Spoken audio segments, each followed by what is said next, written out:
Thank you, Steve, for that wonderful and slightly over-the-top introduction. But I think you hit precisely on the points that I would like to emphasize today, and that is the wonderful job we have in that we are explorers, we go out there, and more often than not, we have no idea where we're going. And I really enjoy that part. It goes hand in hand with a decision we have to make as we work on our projects, because often we discover things and we find ourselves, we find ourselves in the midst of new areas where we have no expertise. And then we get thrown into new fields. And then we have decisions to make. Oh, I'm not a neurobiologist.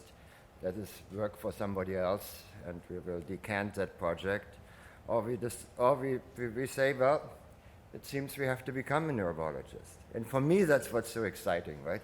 That this career constantly allows us to reinvent ourselves.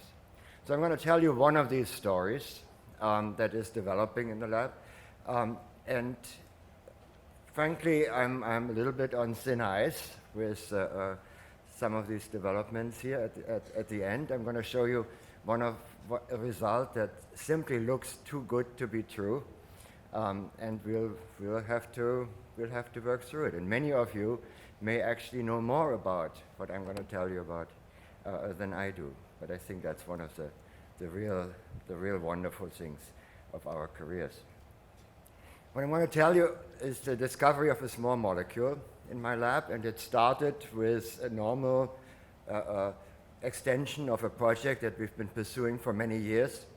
That's the unfolded protein response, and we screened for small molecules that would selectively inhibit the various branches of this signaling network. And we stumbled upon a molecule that inhibits one of these branches, and that's the subject of this talk. Now, what this molecule does is affects a general process of translation that is involved in pretty much all AUG-initiated messenger RNA translation going on in the cell, mediated by this general translation factor EIF2. EIF2 is a GTPase composed of 3 different subunits, and in order to become active, it has to be converted to the GTP bound state, and then in the GTP bound state, EIF2 binds initiator methynyl tRNA, which then initiates translation on AUG codons. This exchange reaction doesn't happen spontaneously, but is catalyzed by this very complex macromolecular machine, an exchange factor called EIF2B, that is also composed of different subunits. In this case, it's 5 different subunits, and we really currently have very little idea of why this thing has to be so complicated. Now, this simple step of GTP exchange here is subject to control by a phosphorylation event, and that phosphorylation event happens on this alpha subunit of EIF2. Once it is phosphorylated, this form sticks more tightly to the exchange factor, and because the exchange factor is limiting, it titrates it over into this complex, thereby limiting this exchange reaction and basically providing an inhibitory function. Now, this phosphorylation event is carried out on a single serine residue by a number of different kinases in the cell. So here's our PERK kinase that functions in the unfolded protein response. So this was our entryway into this pathway. It's activated by unfolded proteins accumulating in the endoplasmic reticulum, which cause ER stress, activating this transmembrane kinase here, leading to this phosphorylation event. But there are other kinases, PKR, GCN2, HRI, that respond to different stress conditions in the cell, such as the accumulation of double-stranded RNA indicative of viral infections, amino acid starvation, heme deficiency, and who knows what else feeds into these processes that we don't understand yet. And because of this integration point, where all these different conditions are integrated into the phosphorylation of a single serine residue here, this network is termed the integrated stress response. So the consequences of activating the integrated stress response are, as I told you already, the general inhibition of translation, right? You don't have active triphosphate-bound EIF2. But at the same point, and seemingly paradoxical, you also get the selective translation of a few select mRNAs. And these include this transcription factor ATF4 that is pretty much generically expressed in every cell, but also very cell type specific mRNAs, such as this protein or OPHN1 that I'm going to tell you more about as I go along. And this selective translation happens because these messenger RNAs have very particular control elements in them, little open reading frames in their upstream 5' untranslated region. And when ribosomes crank along, so we have active initiation going on, then these open reading frames are translated and the ribosome never makes it down to the real AUG. But when translation initiation is suppressed, as is the case when this phosphorylation event happens, then the ribosomes skip these upstream open reading frames, move their way down to the real AUG. So here they are, these open reading frames. So no ATF4 is produced under this case, whereas when we have phosphorylation, general translation is down, but now the real mRNA, the real open reading frame here is translated, producing this ATF4 protein. So we used this principle to design a screen for small molecules. We replaced the open reading frame for the ATF4 with luciferase. And now if we unfold proteins in the endoplasmic reticulum, we induce PERK activation, and suddenly the luciferase will be translated, so the light goes on, and we screen for small molecules that turn the light back off. That sounds simple, and 4 years later, Kamila Sadrowski in the lab has gone through some 100,000 compounds in collaboration with a small molecule a screening facility at UCSF. And we boiled it down by various secondary screens, making sure it's pathway specific, making sure the endogenous proteins are affected, and so on, to a single compound. Now, our screening facility decided to throw that compound away. It wasn't soluble enough for their criteria of ever becoming anything useful. So everything from now on that I'm going to tell you is due to the fact that Kamila Sadrowski, postdoctoral fellow in my lab, decided to ignore the advice of the experts and fish it back out of the garbage can and move forward with it. The compound is, for a chemist, my chemist's heart comes through here, it's beautiful. And I think there's always beauty in symmetry. It's a twofold symmetric compound centered on the cyclohexane ring in the middle. So both arms on either side are identical. And because it's cyclohexane, there are two isomers of it. There's a cis and trans isomer. The cis isomer is inactive, the trans isomer is active. So we have virtually identical chemical matter in different isomeric form as a wonderful control for most of these studies. We've made numerous modifications of this compound, some 150 or so different derivatives, and for most part, we've only made it worse. So it is a compound that is very hard to optimize further. But one thing we learned is that whenever we do something on one side of the molecule that makes it a little bit better, and we do the same on the other side, it makes it better still. If we do something on one arm of the molecule that makes it worse, if we do the same thing on the other side, it makes it much worse. So in other words, this little molecule seems to want to tell us one message, and that's I want to be twofold symmetric. This is what it does. So we induce the integrated stress response here by unfolding proteins in the endoplasmic reticulum. You see general translation here measured by methionine, S35 methionine incorporation goes down when the ER stress is induced. But now ATF4 is produced, as I told you. And if we now add this compound, which we call ISREP for integrated stress response inhibitor, you see these effects are wonderfully reversed. So protein synthesis is back on, and ATF4 is back off. We can measure effects of EIF2 alpha phosphorylation in other ways. A translational cycle of an mRNA, if it's blocked by the phosphorylation event, mRNAs now accumulate that don't have ribosomes on them. Ribosome RNA binding proteins hop onto them, and through the low complexity sequences, as so beautifully shown by Steve McKnight and others, these mRNAs are now moved into stress granules where they are stored and from which they are can be reversibly retrieved. These structures are readily visible in the microscope, so you can watch the stress granule formation here when ER stress is induced in these cells. If we do the same in the presence of ISRIP, you'll see that no stress granules form when ER stress is there. In fact, we can preform these stress granules, add the drug to the cells, and within 2 minutes they're gone. So it's a perfectly reversible system. Now let me summarize a lot of work on how this drug works. What we were looking for, when we started out, right, with our focus on the unfolded protein response, we wanted to find a PERK inhibitor. Well, that's not what we found. As a matter of fact, ISRIP does not diminish the activation of PERK, nor does it diminish the phosphorylation of this translation initiation factor, EIF2.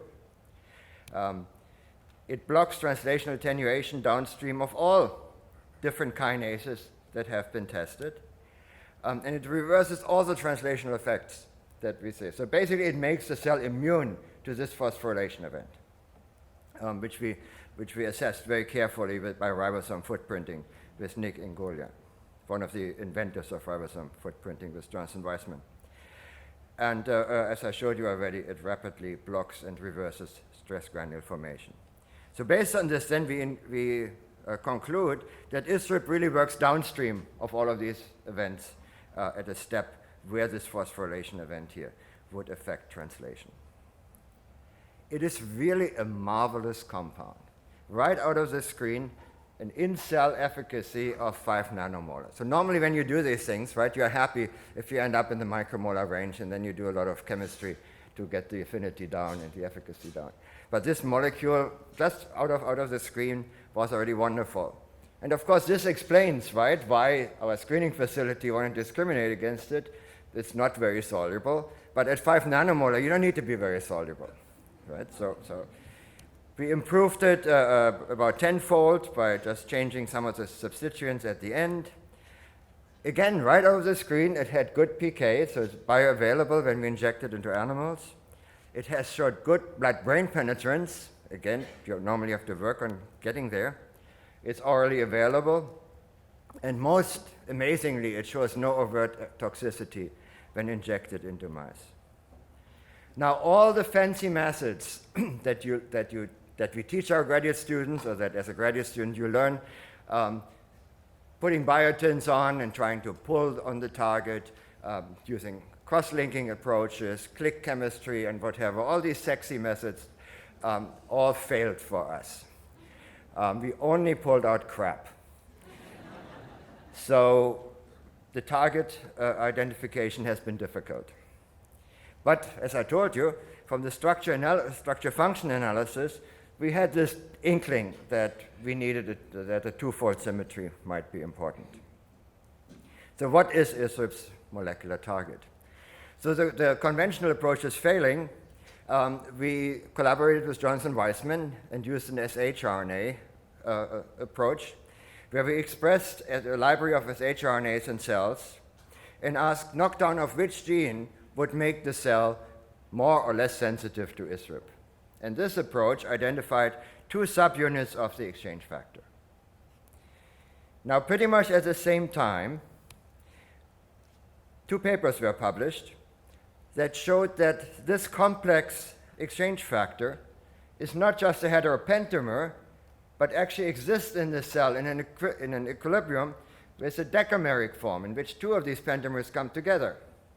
And of course, when you form this kind of dimeric structure now, you create a potentially twofold symmetric interface, and that led to the idea then maybe that's what ISRIP is doing. binding somewhere at this interface and pulling this equilibrium from the left to the right into the decameric structure. Now, in vitro veritas,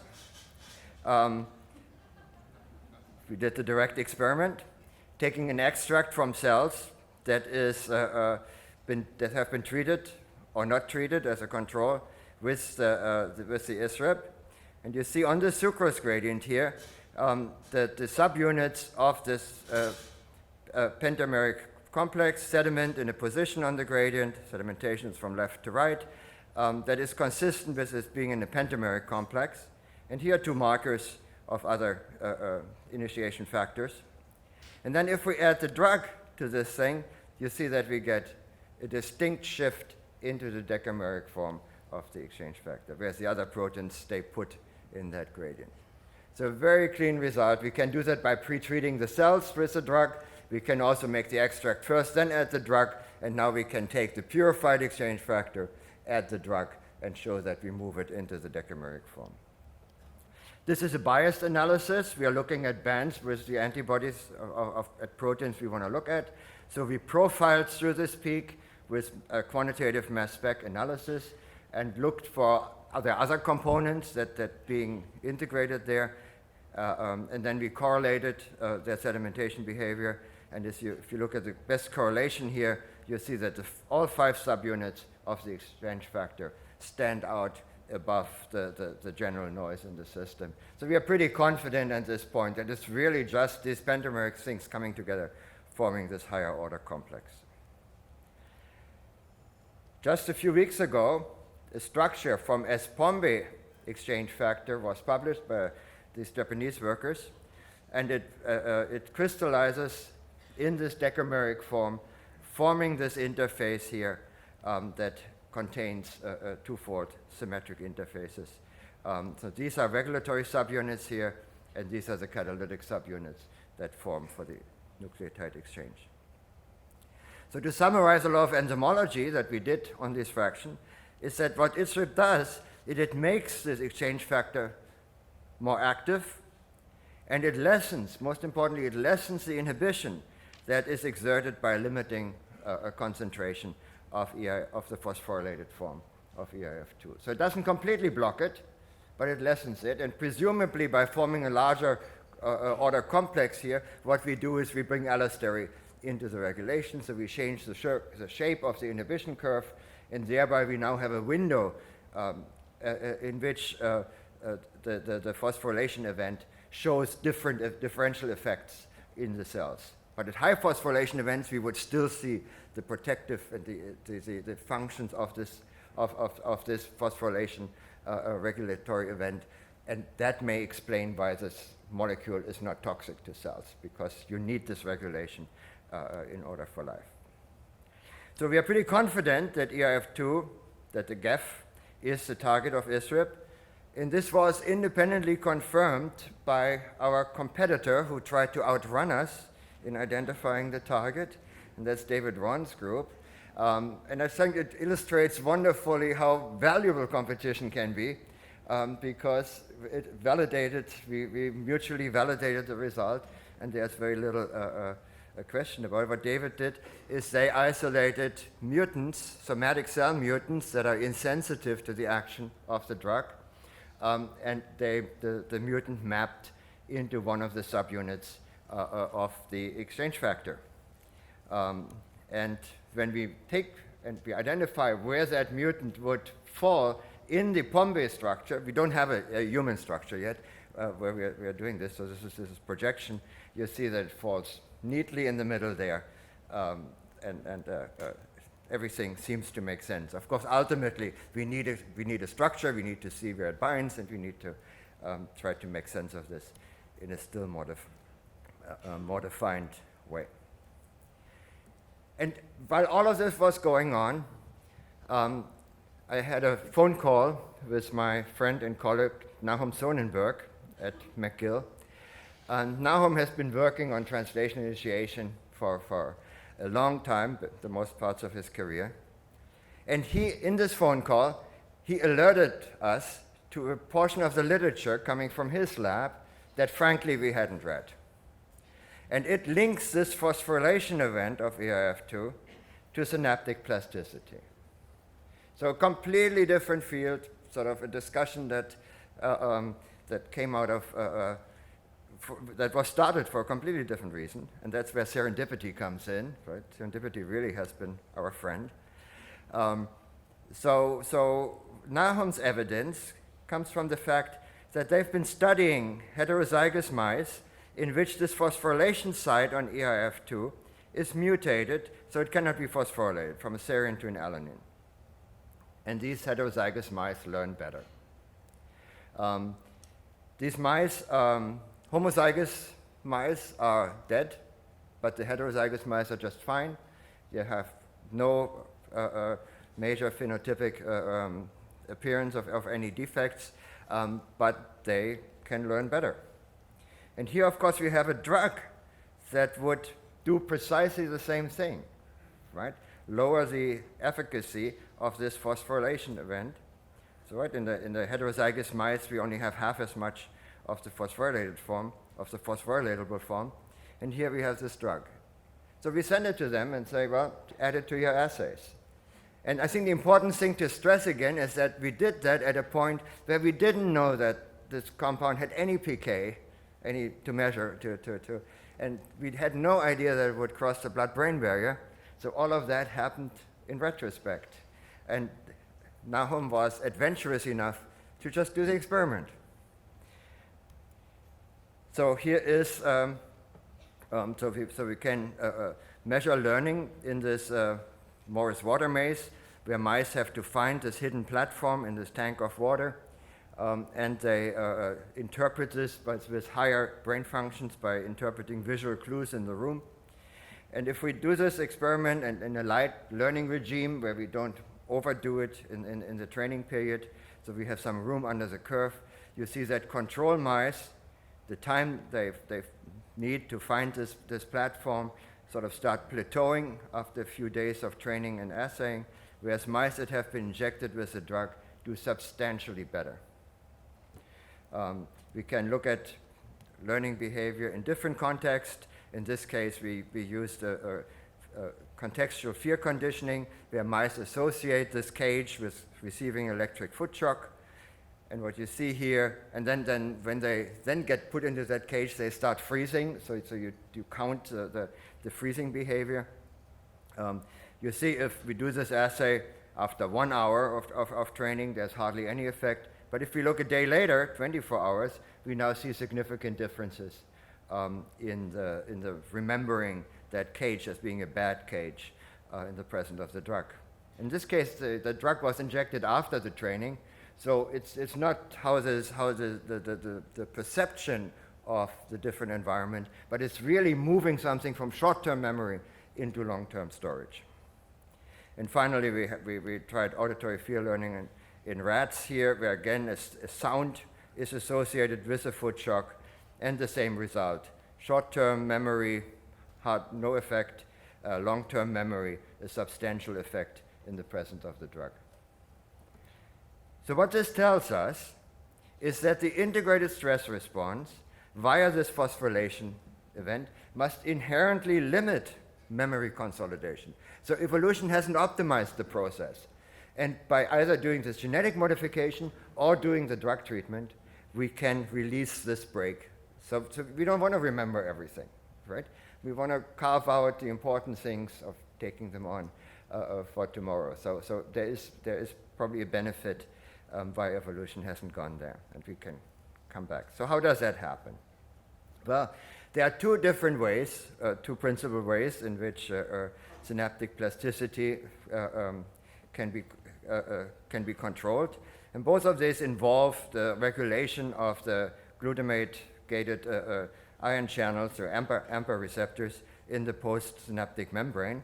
And you can either increase the concentration of these receptors and thereby strengthen the synapse in a process called long-term potentiation, where you insert more AMPA receptors.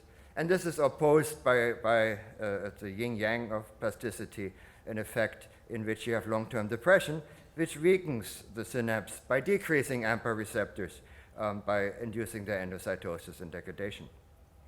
So we collaborated with Mauro Costamaggioli, and Mauro is actually, he was a postdoc in Nahum Sonnenberg's lab who brought the behavioral assays there. He now has his own lab at Baylor Medical College.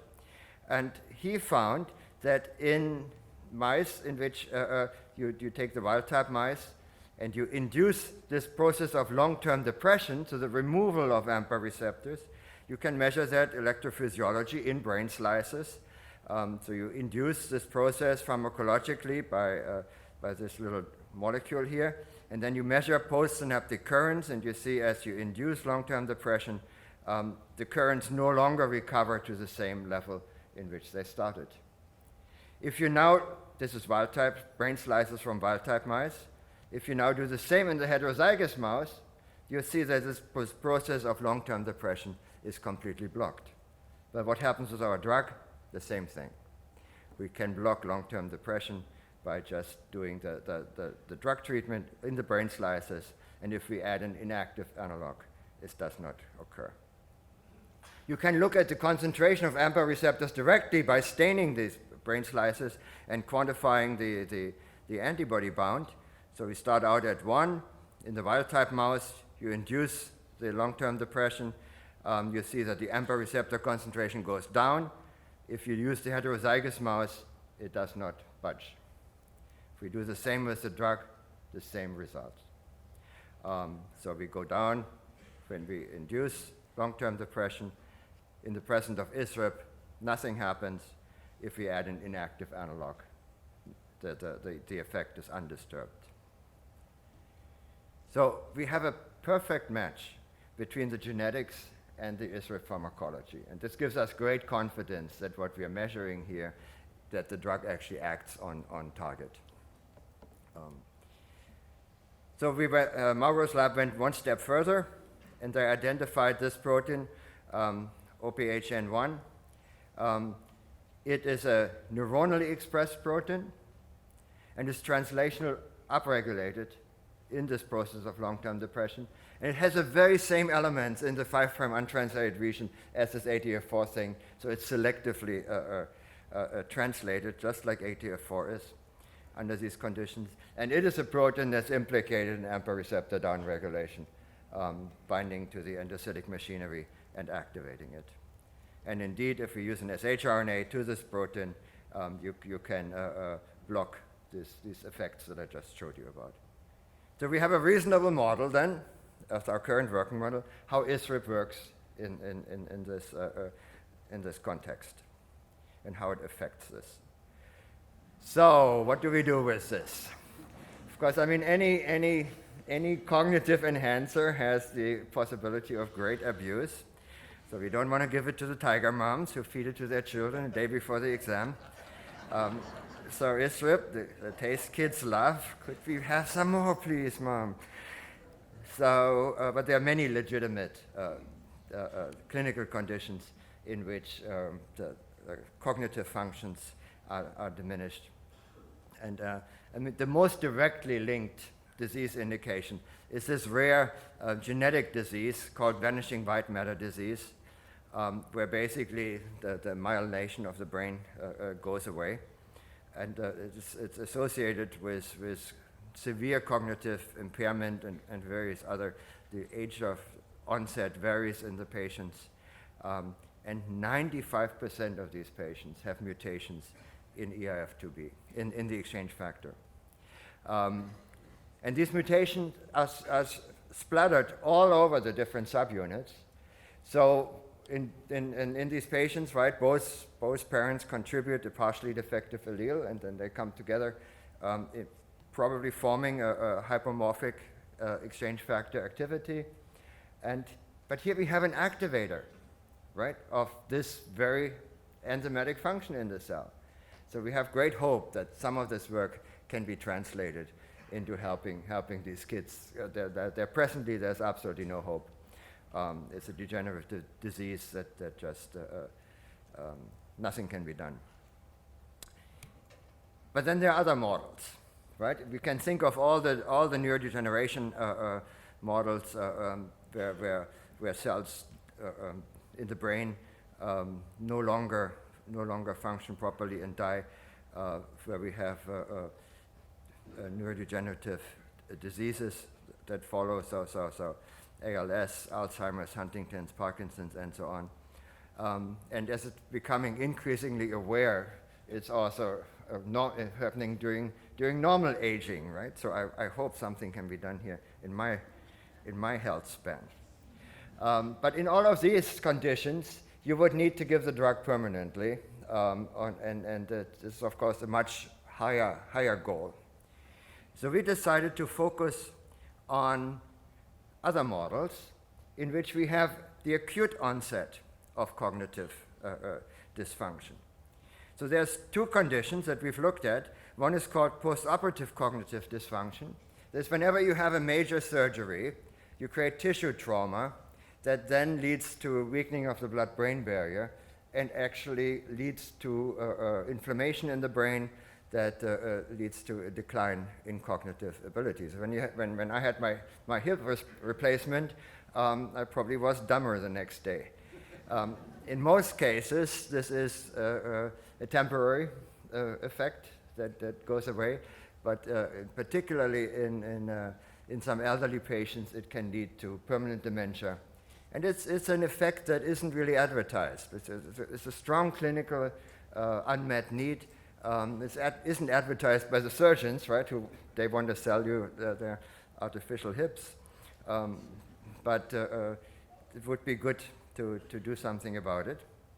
And I want to close telling you some, which I think are just amazing results with traumatic brain injury,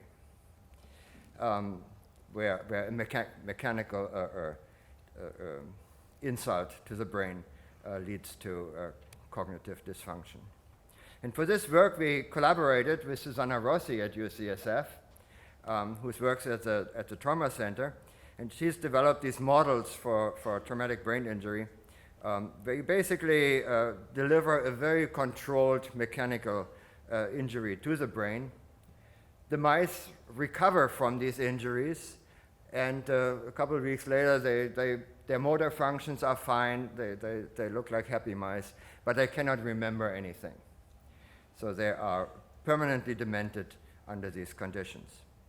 The test we performed is this radial water maze, in which you take mice, and they again have to find this hidden platform here by swimming around, again interpreting visual clues throughout the room. And as you can see here, control mouse versus a mouse with a brain injury.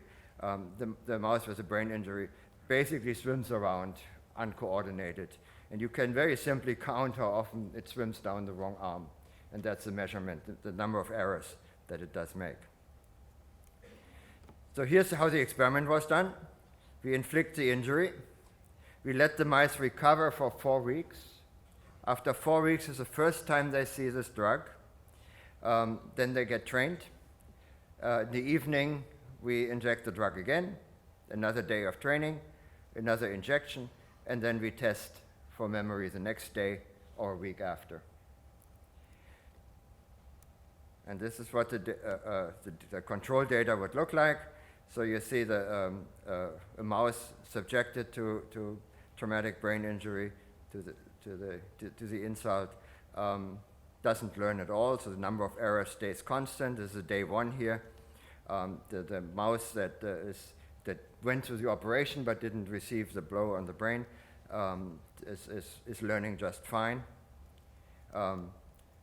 As you say, on the next day, again, this block of training, these mice remember what they did the day before, and they get even better, make fewer and fewer errors, whereas these stay permanently demented, as I told you. Measuring memory the next day, these ones are good, and these ones stay flat. And then eventually they start forgetting, just as I do. So this is what happens in the presence of the drug. So day 1, the dashed line here is the drug being injected, and you see that they're actually getting better than the injured animals.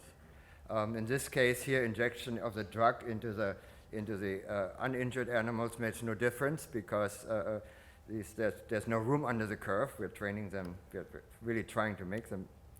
And then the next day the magic happens. I think this is absolutely amazing. So the injured animals injected with a drug become indistinguishable from the control group. Injecting once more, the day after, they remember just fine, and a week later, they remember just fine. For me, this is too good to be true. So we are waiting for the boot to come down, so we are trying to attack this from many, many different angles. But the statistics look good. And these are the actual data here. So in this cohort, the mice cluster nicely, and in the presence of ISRIP, you see that the defect is gone. And here, actually, in the control group, you see that there is a slight improvement that the drug affords, even on the uninjured animals. So I want to close with just one other model, just to show you that this is a closed head injury, more consistent with a concussion that you would incur. And we use a different test. We're trying to make it harder on the mice and to see how far we can go. In this case, we have a big plate, a big table with 40 holes in it. One of these holes has an escape hatch underneath, and only one of these holes. So the mice have to find this escape hatch to escape some bright light and some obnoxious sound. And the control mouse behaves much better, learns much better how to find this hole than an injured mouse in this case. And then we do one more thing. The next day, we do the same training, but we now change the position of the escape hatch. So the mouse now has to forget what it learned the day before and has to relearn, but it also has learned in the process how to learn. Right? So it's very reminiscent of how you find your car in the parking garage. The parking garage is always the same, but your car is always in a different place. This is most of you. This would be me. Can't tell you how much time I spent looking for my car. And this is what the data look like. Again, mice subjected to the injury don't learn at all. Mice that have been injected with a drug in dashed lines become better and better at this task and eventually indistinguishable from the control group. In this case, you actually see that as the mice learn and they learn how to relearn, they get faster and faster. In this case, we have substantial room under the curve, and here injection of the drug now makes a big difference.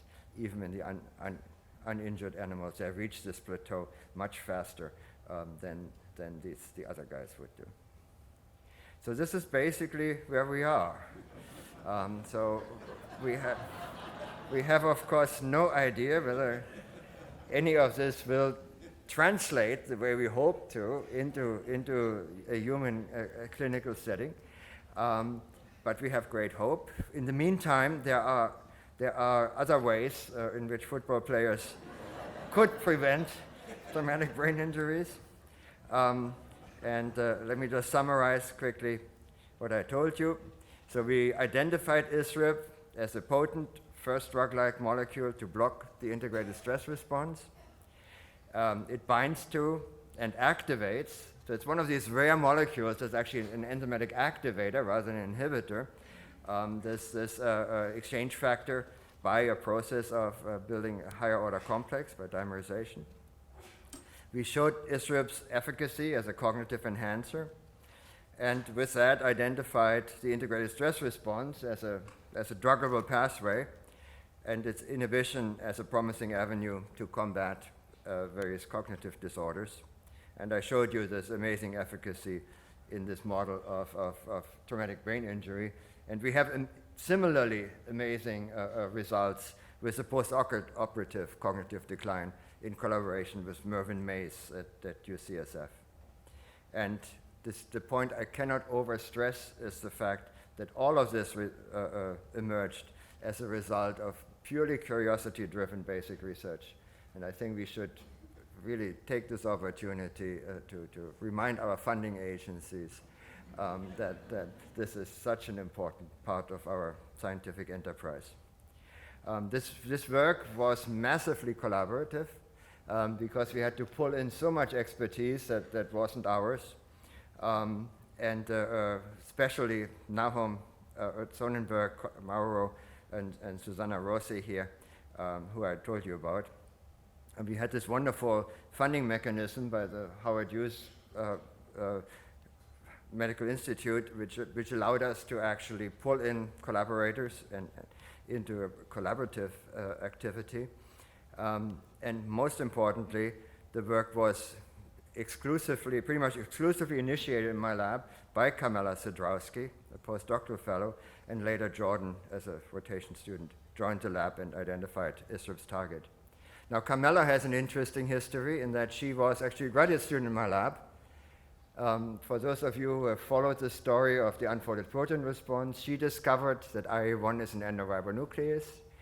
She discovered that tRNA ligase is involved in a very non-conventional mRNA splicing reaction in the cell. And then she had 3 children and dropped out of science for 8 years. And as far as I know, she didn't read a single paper. And then she got bored and had a very hard time finding a lateral re-entry way into the career. I adopted her back, and this is what she'd done. So I think it's a great example where it's not just our path of discovery that gains from nonlinearity, but I think we should really work very hard that the career path of people doesn't have to be completely linear, as I think is currently pretty much the case. And it's an amazing pool of talent that we are losing by not allowing people to jump back in when they're ready to do so. So this is really, without her, this wouldn't have been happened. And here's the philosophy of the lab. Never mind what's holding it up, just keep hammering. This is my role. It's not just to bring the material. There's the postdocs over here and students. It's not just to provide the material, but also to provide the confidence that eventually we're going to reach terra firma again. Thank you so much.